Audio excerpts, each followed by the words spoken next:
नमस्कार, स्वागत है आपका भीम न्यूज इंडिया में। आप देख रहे हैं भीम न्यूज इंडिया। मैं हूं आपका दोस्त विनय कुमार सिंह। कोटा विकास प्राधिकरण की बैठक में कोटा नगर निगम दक्षिण के उप महापौर पवन मीणा को काउंटर किया भाजपा शहर अध्यक्ष राकेश जैन ने। देखिए एक रिपोर्ट। पार्षद साथी बैठे हुए, कई प्रबुद्धजन भी यहाँ पे बैठे हुए। मैं आप सभी लोगों को नमस्कार करता हूँ। साथियों, बड़ी खुशी की बात है कि आज एक बहुत ही लंबे अरसे के बाद में कोटा वालों को ये महसूस हो रहा है कि अब कुछ होने वाला है, क्योंकि एक बहुत लंबे अरसे से एक लंबी लड़ाई चल रही है कि जब से प्रदेश के अंदर जब सरकार बदली है तब से ही पता नहीं क्यों कोटा का विकास का जो गति थी वो धीमी न होकर पूरी तरीके से रुक गई। पहले यह समय था, मैं आप आयुक्त साहब से मैं निवेदन करना चाहूंगा, आपका ध्यान आकर्षित करना चाहूंगा। जब 2020 के अंदर जब ये निगम का बोर्ड बना था उत्तर और दक्षिण का, उस समय पे हमारे पूर्व यूडीएच मिनिस्टर शांति कुमार धारीवाल साहब हुआ करते थे। मिनिस्टर साहब ने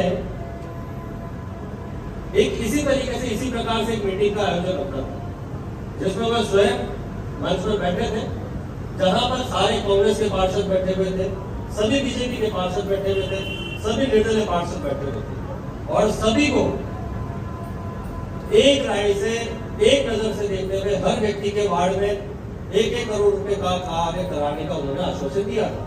और सभी से व्यक्तिगत उन्होंने मुलाकात की थी, सभी के कार्य उन्होंने खुद ने जांचे थे और खुद ही उस पर टिक मार्क किया था कौन सा काम होना है और कौन सा काम नहीं होना। और मात्र हमारे चुनाव जीतने के मात्र 6 महीने के अंदर वो दौर हमने देखा है। और पिछले सालों में जो विकास कोटा क्षेत्र के अंदर हुआ, मुझे लगता है कि लोगों की याददाश्त बहुत ज्यादा कमजोर है, या वो शायद कोटा से बाहर घूमने चले गए होंगे, जो उनको पता नहीं पड़ा, लेकिन शायद कोटा आने के बाद तो उन्होंने कोटा देख लिया होगा कि कोटा क्या रूप था और क्या रूप बदल चुका है। आज जो कोटा का रूप है, इस रूप को देखने के लिए पूरे राजस्थान के हर जिले के जिला कलेक्टर महोदय कोटा में आके यहाँ के कलेक्टर से पूछते हैं कि भैया आपने ऐसा क्या किया कि भाई कोटा का इतना रूप आपने बदल दिया। जब लोग कोटा देखने आते हैं, आदमी तारीफ करते हैं और तारीफ के पुल बांधते थकते नहीं है। तो कोटा का विकास तो उस चरम में गया है, पर अब जो है पूरी तरीके से खत्म हो चुका है। अभी हमारे साथी कह रहे थे कि अब डबल इंजन की सरकार नहीं है, ट्रिपल इंजन की सरकार हो चुकी है। पर मुझे ये लगता है कि ट्रिपल इंजन की सरकार के अंदर जितने पुर्जे हैं, सारे के सारे चाइनीज पुर्जे लगे हुए हैं, जो सिर्फ इंजन सिर्फ आवाज ही कर रहा है, आगे चल नहीं रहा है। चुनाव आ रहे हैं पास में, और इस तरीके से बेशक मैं ये मान के चलता हूँ कि ऐसे कार्यक्रम होने चाहिए, कैंप होने चाहिए, लोगों की सुनवाई होनी चाहिए, पर सिर्फ सुनवाई होकर नदी के टोकर में नहीं जाना चाहिए।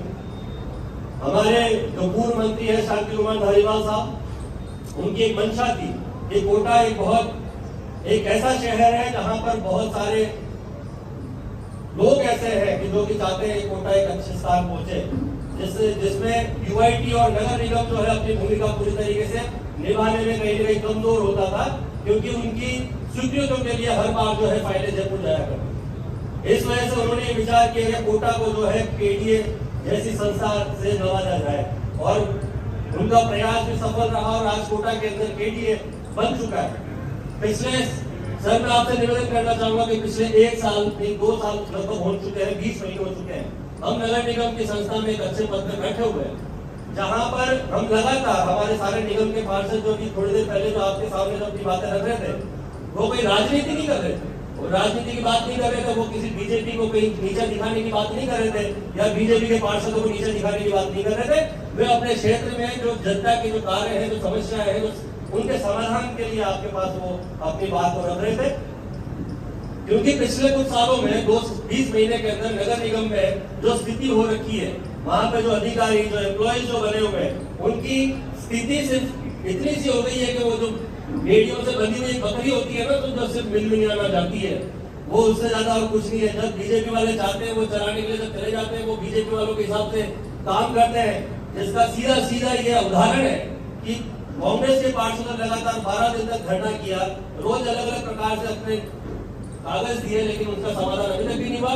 और दुर्भाग्य है कि वो धरना खत्म होने के बाद आज दिन तक भी 1-1 करोड़ के जो कांग्रेस समर्थित क्षेत्रों के अंदर जो टेंडर्स के जो वर्क ऑर्डर्स दे रहे थे, वो वर्क ऑर्डर्स अभी तक पूरे नहीं हुए। इसका जवाब देने वाला कोई भी नहीं है। इसीलिए आपके ऊपर केडीए को हम ये मान के चलते हैं कि यूआईटी से एक बहुत बड़ी संस्था है केडीए, जिससे कोटा की जनता को, कोटा के जनप्रतिनिधियों को बहुत ज्यादा आशा है। तो हम ये मान के चलते हैं कि आपकी स्थिति भी वहां नगर निगम की जैसी ना हो जाए। आपको यहाँ पर लाने के पीछे हमारे धारीवाल साहब का, हमारी कांग्रेस की एक बहुत बड़ी सोच थी कि कोटा का विकास एक और अच्छे अव्वल दर्जे में पहुंचे। तो हम आपसे ही अपेक्षा करते हैं कि जितने जो क्षेत्र जो आपके जो कार्य जो आपके क्षेत्र में आते हैं, कार्य उसमें आते हैं, तो आप इन क्षेत्रों का सिर्फ आप भी पक्षपात न करें। हर क्षेत्र में जो है आप पारदर्शिता से कार्य करें। हर, चाहे वो कांग्रेस का हो चाहे बीजेपी का हो, क्योंकि मैं समर्थन करूंगा इस बात का कि आज अगर गणेश नगर अगर मेरे क्षेत्र में है तो वहां पर सिर्फ कांग्रेस का आदमी नहीं जा रहा है, वहां बीजेपी का भी आदमी जा रहा है, तो वहां पर विकास होना चाहिए। गणेश नगर के अंदर जब आप टेंडर निकालते हैं, आपने 1,29,00,000 का टेंडर निकाला, जिसके लिए मैं आपका तहे दिल से आभार व्यक्त करता हूँ, पर वो सिर्फ एक मुंह के मुंह में जीरे के बराबर है। गणेश नगर में पूरी सड़कें जो है खत्म हो चुकी है, जहाँ पर अगर आप भी जाएंगे तो हो सकता है आप भी वहां पे है ना दुर्घटनाग्रस्त होकर आप भी छोटे हो सकते हैं। हमारे पूरे कोटा शहर में दूध का जो सप्लाई होती है वो कहां से होती है आपको पता होना चाहिए। कोटा के बाहरी क्षेत्र से होती है। देवनारायण योजना जो कि कांग्रेस की एक बहुत बड़ी योजना थी, जिसको पूरे कोटा शहर के जितने भी जो पशुपालक थे उनको नालों से, कब्जे वाली जगहों से उठाकर जो है वहां पे देवनारायण योजना के अंदर विस्थापित किया, उनको एक अच्छी जगह दी। आज वो पशुपालक जब चरे लेके जब कोटा की तरफ आते हैं तो टूटी हुई सड़कें, खड्डे, गड्ढों में जो है बार बार गिर के चोटिल होते हैं। रोज उनका दूध, कई लोगों का जो है दूध पूरी तरीके से गिर जाता है। तो आपको इन चीजों पे ध्यान देना चाहिए कि ऐसा तबका जो आपकी सेवा में लगा हुआ है, उनको आपने पूरा नजारत कर दिया है सिर्फ इसीलिए कि वो कोटा शहर के बीच में नहीं रह रहे हैं, वो गरीब तबके के हैं, वो गरीब लोग हैं, वो बाहर रहते हैं कोटा के।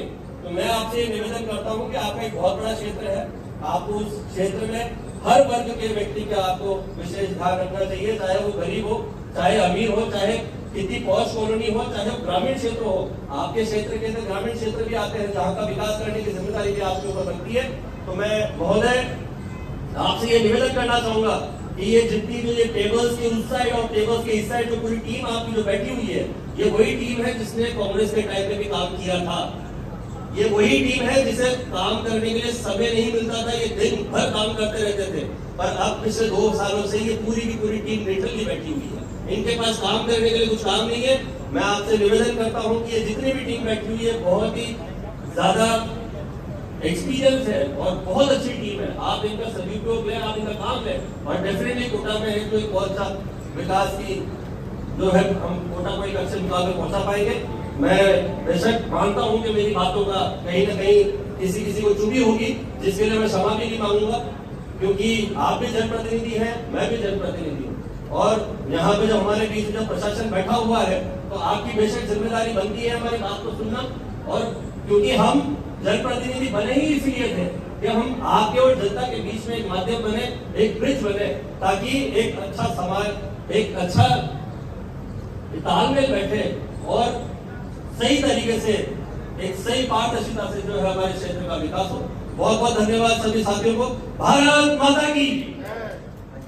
काम नहीं कर पा रहे, ये कार्य करने में सक्षम है, इनकी ऐसी स्थिति क्यों बनी, इसका आत्मलोकन खुद करो कि आपने जिस तरह से काम करा है, बिना फाइनेंशियल पोजीशन देखे हुए, बिना अपनी जेब को देखे हुए आपने काम करा दिया, जिसकी वजह से वो सफेद हाथी साबित हो रहे। खाली काम कराने कुछ नहीं होता है। आज मैं एक बनिया हूं, मैं पहले देखता हूं मेरी जेब में 100 रुपए है और इसके बाद इसका मेंटेनेंस किस तरह से कर पाऊंगा, तब मैं काम कर पाऊंगा।